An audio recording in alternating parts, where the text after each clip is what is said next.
La clase de hoy sí está pensada justamente en relación al espacio que dimos, de la actividad de la programación, ¿sí? De la enseñanza, y en este caso vamos a focalizar a través de la planificación áulica, ¿sí? Como ustedes fueron viendo, así, cuando cargamos la actividad en la plataforma, lo que hicimos es justamente por ahí dar un pantallazo general de lo que es la planificación, ¿sí? Esta idea, para qué planificamos, qué intenciones tenemos, ¿sí?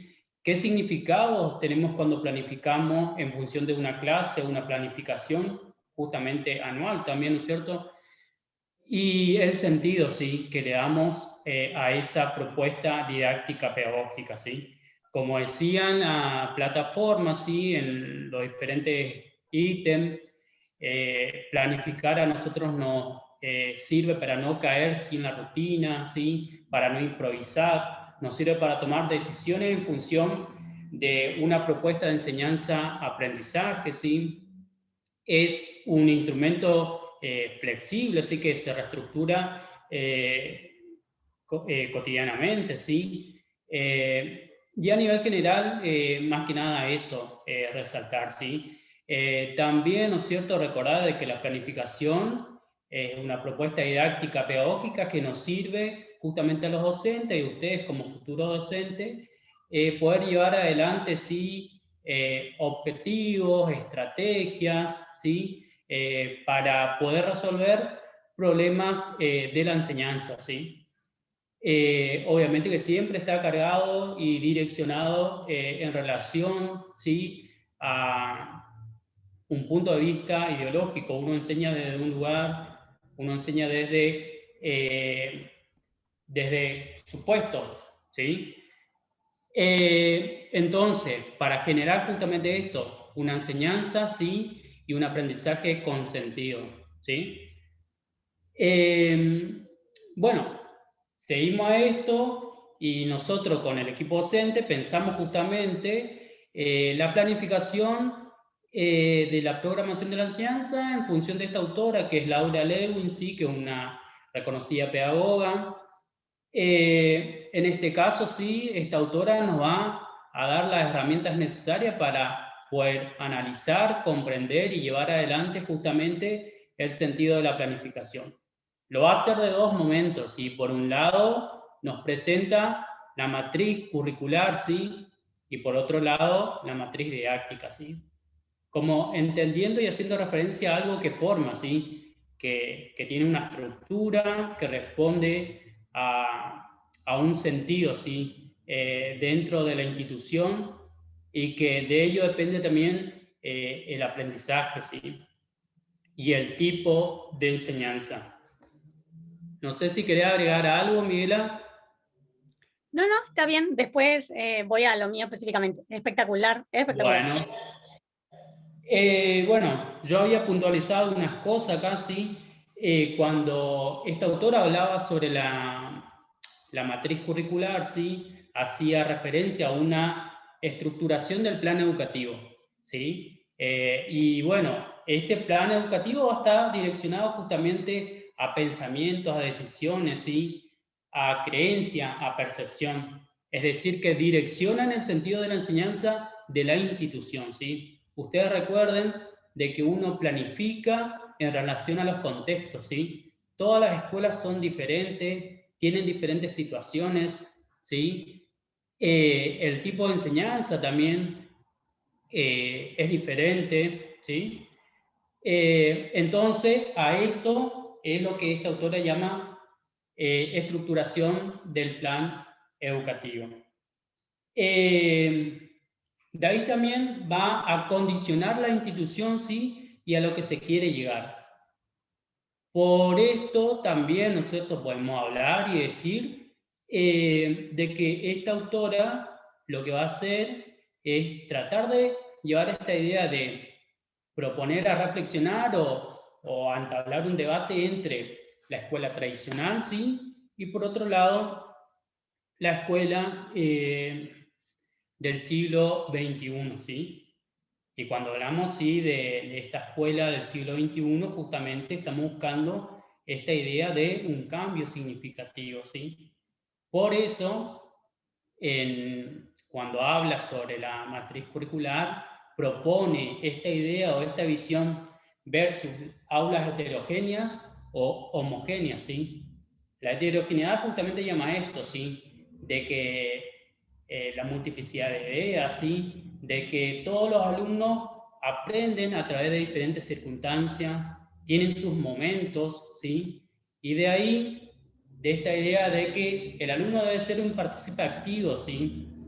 Que pueda recrear el conocimiento de diferentes formas, ¿sí?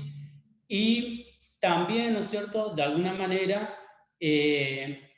dar o generar ¿sí? un conocimiento que sea significativo, que tenga una conexión con la realidad misma, ¿sí?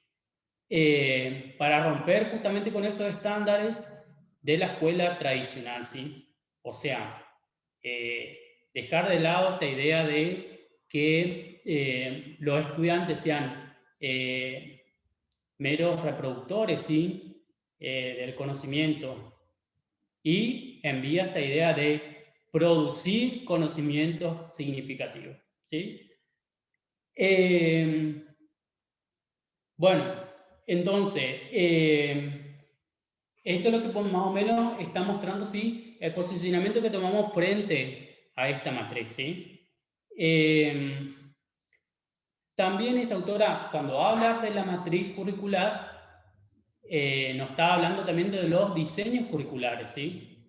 Ustedes recuerden que los diseños curriculares responden justamente a los tipos de contenidos que se enseñan, se desarrollan, dependiendo siempre de los años y las orientaciones y demás. ¿Qué va a pasar ahí? ¿Sí? Esta autora va a resaltar que el diseño curricular debe ser un diseño que esté justamente adaptado ¿sí? a las circunstancias de alguna manera, ¿sí?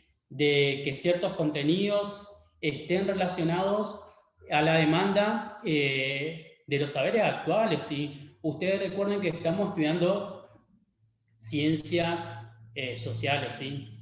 Y las ciencias sociales se estudia desde esto, ¿sí? Desde la interpretación, ¿sí? Desde la relación de los procesos, los hechos sociales.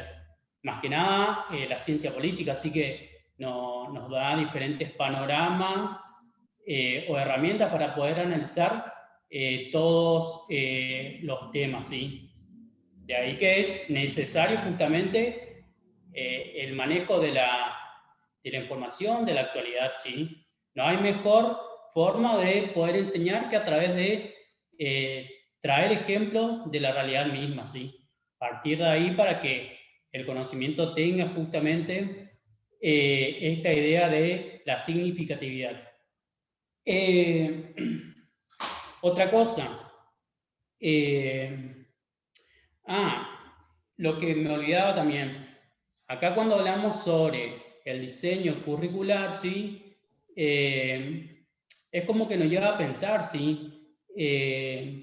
Cuando nos planteamos esta idea de enseñar, ¿enseñamos contenido únicamente por enseñar contenido o queremos generar nuevos conocimientos, nuevos posicionamientos respecto a un tema determinado, ¿sí? Ahí también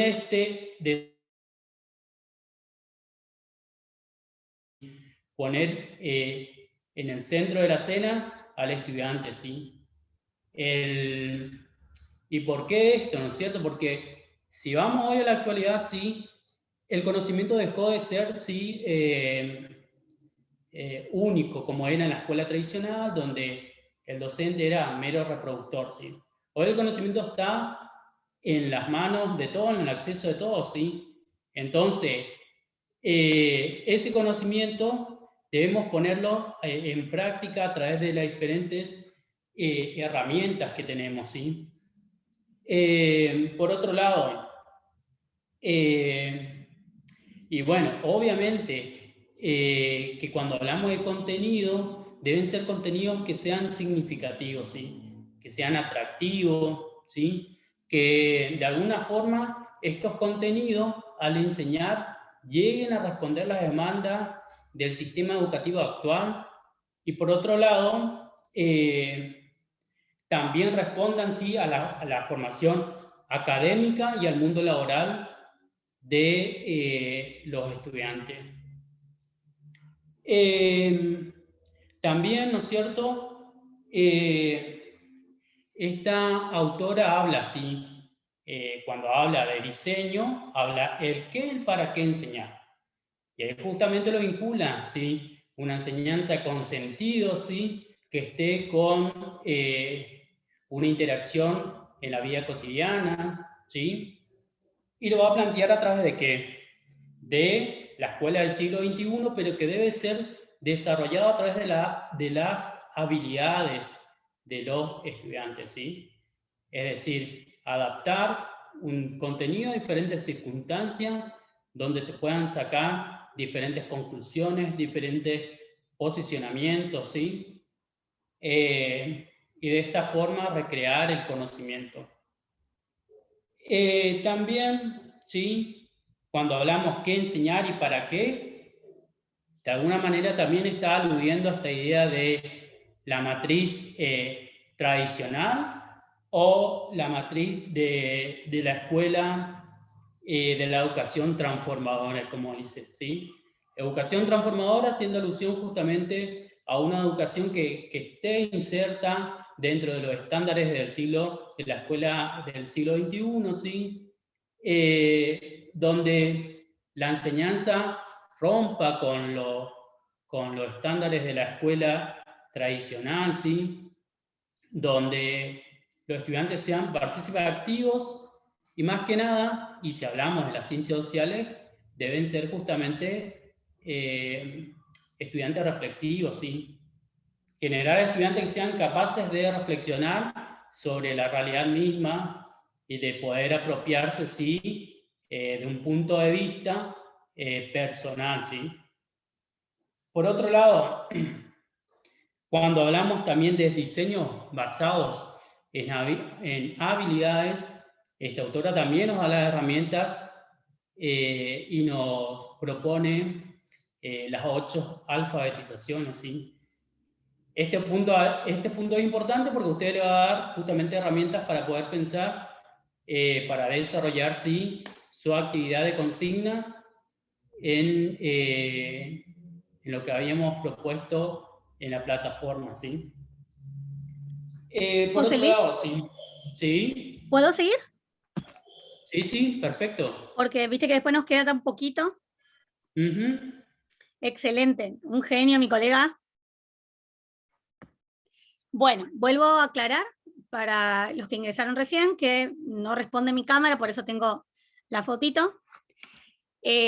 Acá mi colega estaba haciendo referencia a las alfabetizaciones. La verdad que Laura Lewin pone mucho foco, mucho énfasis en eso, como él lo explicó de manera excelente, en alfabetizar el siglo XXI. Pero, ¿qué es eso de alfabetizar? Y José Luis lo nombró muy bien y dice 8 alfabetizaciones. Se refiere a los ejes, dice Laura Lewin, ¿no?, la consultora en educación, de que esos ejes tienen que conformar, tienen que estructurar toda la propuesta educativa, toda mi propuesta educativa. Nosotros como docentes, eso que hemos planificado sería nuestra propuesta educativa. Esas alfabetizaciones son 8. Tenemos la alfabetización en lo que es la lectoescritura, que puede ser, por ejemplo, ya sea en lo que es nuestro idioma, que es el idioma que obviamente con el cual nos expresamos, que es el español, ¿no?, español, castellano, y puede ser el inglés, o puede ser el portugués. Luego tenemos lo que es la alfabetización matemática, la alfabetización científica, la alfabetización tecnológica, la alfabetización económica financiera, la alfabetización cívica y social, la alfabetización cultural, artística, deportiva, y lo que es la alfabetización interdisciplinaria o en el pensamiento complejo, le dice Laura Lewin, que es ese pensamiento, como lo explicaba muy bien José Luis, que nosotros queremos incorporar en nuestros estudiantes, porque ella hace foco en esto, en no tener estudiantes que sean repetitivos. Y esto la verdad que es algo que con José Luis nos gustaría que ustedes apunten muy bien, porque si bien este año no hacen la residencia propiamente dicha, pero quizás 1 o 2 veces van a poder ingresar al aula, hacer su microexperiencia en la escuela asociada. Entonces, sería esencial que ustedes al planificar esas actividades no sean actividades, por ejemplo, con preguntas fácticas. ¿Cuáles son las preguntas fácticas? Dice Laura Lewin. La típica. ¿Qué son los derechos humanos? ¿Cuándo surgen los derechos humanos? ¿Cuáles son las características de los derechos humanos? ¿Cuál es la clasificación de los derechos humanos? Esas son preguntas fácticas. Laura Lewin dice, esas son las preguntas que tenemos que tratar de evitar. Tenemos que incorporar, para que pueda ser un pensamiento complejo, las preguntas metacognitivas. Esas preguntas donde nuestros estudiantes puedan llegar a plantearse problemas y a resolverlos. Hacer foco en la resolución de problemas, que ellos sean capaces de resolver un problema, una situación. ¿Cuál sería el ejemplo? Les brindamos un texto de lo que ocurrió con respecto a los derechos humanos en la Primera Guerra Mundial o en la Segunda Guerra Mundial, y ahí que ellos puedan hacer esa, por ejemplo, caracterización de los derechos humanos o la clasificación a partir de esa lectura, pero ellos diferenciando esto y resolviendo a partir de su pensamiento. Vuelvo a repetir, no esa pregunta de ¿qué son los derechos humanos? Y los derechos humanos son los derechos que tienen las personas por el solo hecho de ser personas. No, ¿se comprende a lo que va Laura Lewin con respecto, ¿no?, a querer lograr en esta alfabetización del pensamiento complejo? A ver, otra cuestión importante tiene que ver con esto de que una persona, dice Laura Lewin, cuando ella está alfabetizada, cuando nuestros estudiantes logran esa alfabetización, en el área que sea, sea en nuestra área, que es la de humanidades, ciencias sociales, cuando pueda hacer uso de ese conjunto de saberes, de habilidades, como decía hoy José Luis, justamente de esas habilidades son las que va a poner en práctica, en distintas situaciones. Entonces, como decía muy bien José Luis, hoy en la matriz curricular, hacer foco en las habilidades, en las competencias de nuestros estudiantes. ¿Qué entienden ustedes por habilidades? Porque José Luis decía habilidades, nadie le preguntó al colega qué eran las habilidades. ¿Todos saben a qué se refiere? Cualquiera puede opinar, ¿eh?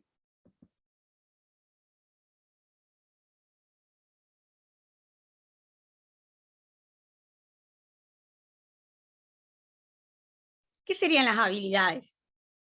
¿O cuáles serían las habilidades que nosotros queremos lograr en nuestros estudiantes? Recuerden que, como dijo José Luis muy bien, son estudiantes que cuentan con todo, ¿eh? El otro día les decía en residencia, en el Zoom, uno tiene que estar, no preparado ahora, súper preparado, súper. ¿Por qué? Porque ellos cuentan hoy por hoy con un recurso, con una herramienta fundamental que es el celular. El celular.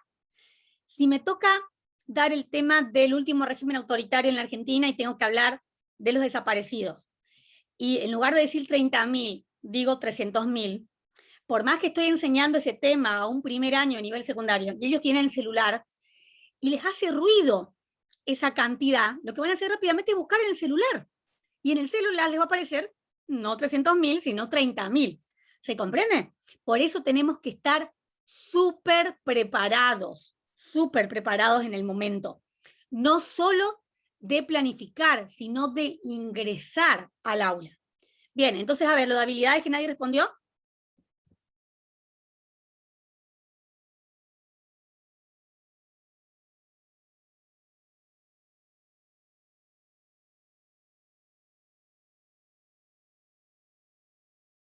A ver, ¿qué te parece, Karen? Cuando hablamos, perdón, Hola, Lucas, dale, perfecto. Te escucho, Lucas, y después Karen.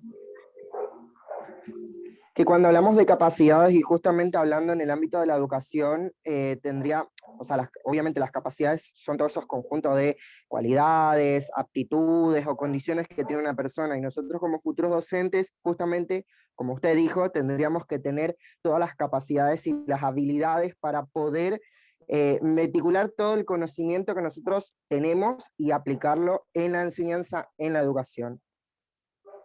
Excelente, me encantó tu aporte, muy bien, Lucas. Muy ejemplificativo, muy bien. Karen. Por ejemplo, cuando hablamos de las habilidades, por ejemplo, es analizar el liderazgo, por ejemplo, que tiene el estudiante, de acuerdo a la formación de un grupo de estudio. Por ejemplo, cuando vos le decís una actividad, bueno, chicos, armen un grupo para armar tal actividad, armen 2, 3 grupitos. Y a ver quién tiene, como si tiene la habilidad, aquellos alumnos de liderazgo, por ejemplo, la adaptabilidad, cómo se adapta el alumno en clase, lo emocional, también cómo son las emociones de los distintos alumnos, el manejo de la tecnología. Justamente habían cargado un sistema, un videíto en el aula virtual donde hablaba del TEPAC, algo así, que hablaba Excelente.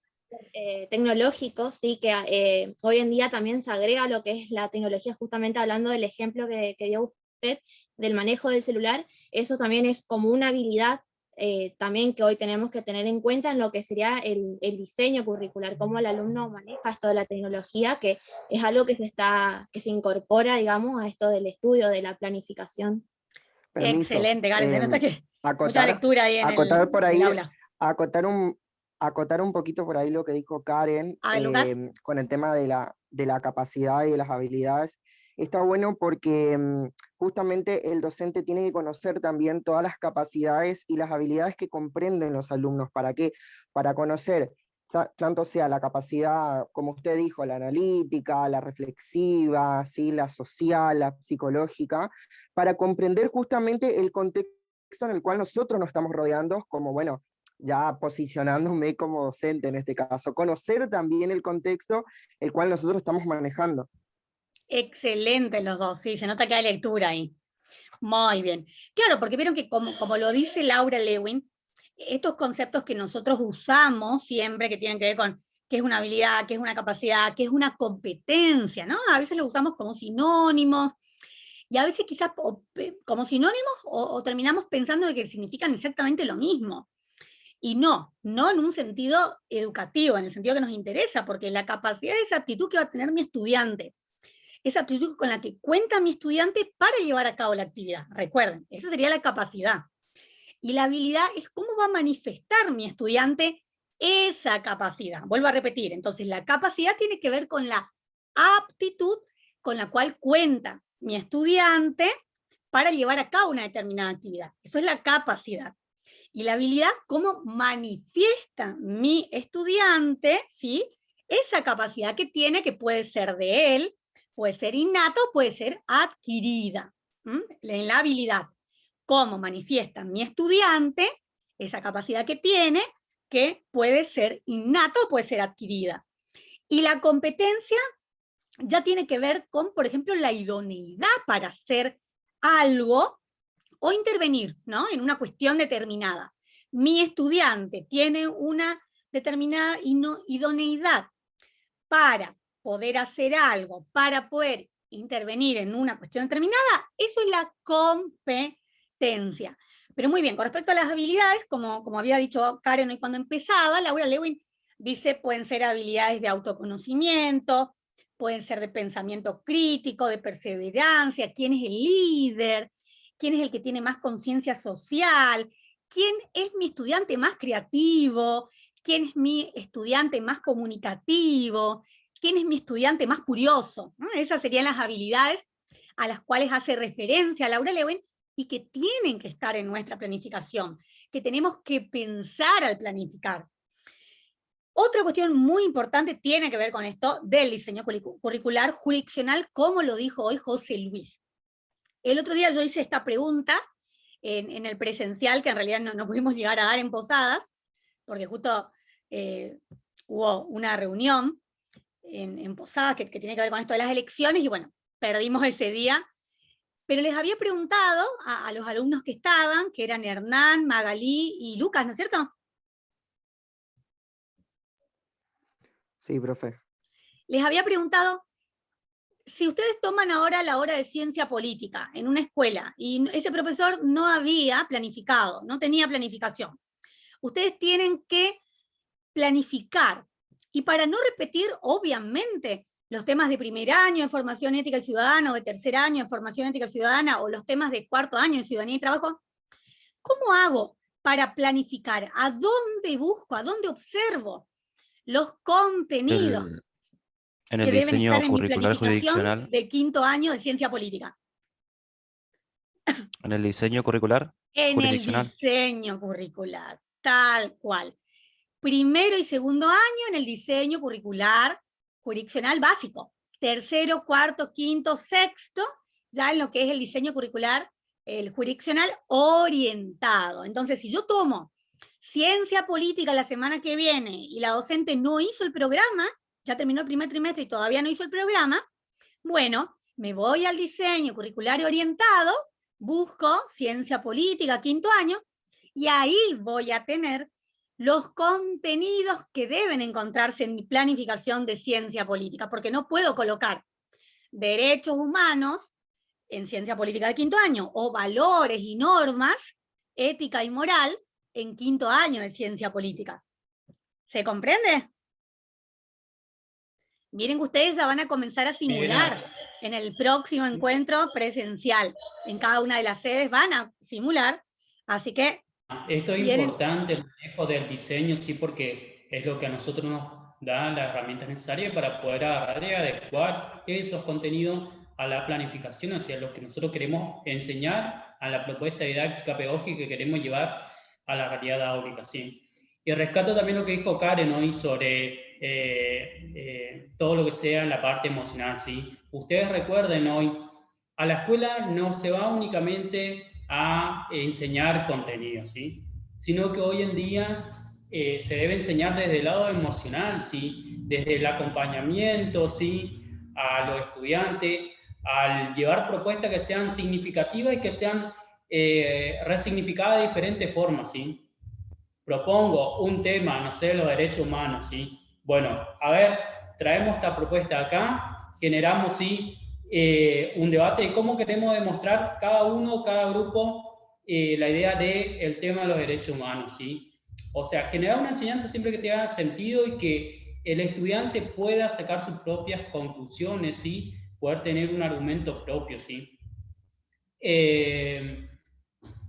Bueno, no sé si quería agregar otra cosa, Miguela. Lo último, nomás para cerrar, antes que se corte, de cómo vamos a hacer para que se puedan lograr todas estas alfabetizaciones. Recuerden que tenemos que esto de la práctica, lo que hacemos en la práctica, que sea un paso necesario, un paso fundamental para poder abordar la teoría. Y utilizar varios métodos didácticos, ustedes tienen didáctica, ¿sí? Y medios de enseñanza, como las TIC, ¿sí? Sí o sí, por más que las TIC me cuesta o no me gustan, tengo que hacerme amiga de las TIC, ¿sí? Sobre todo hoy que tenemos este sistema bimodal, presencial y no presencial. A mí no me gusta decirle virtual, porque para mí no es sumamente virtual, sino que es no presencial con asistencia de lo virtual. Así que sí o sí hay que utilizar varios métodos didácticos y medios de enseñanza. Y además tenemos que tener en cuenta esto de lo emocional, como hoy también hizo referencia Karen, ¿sí?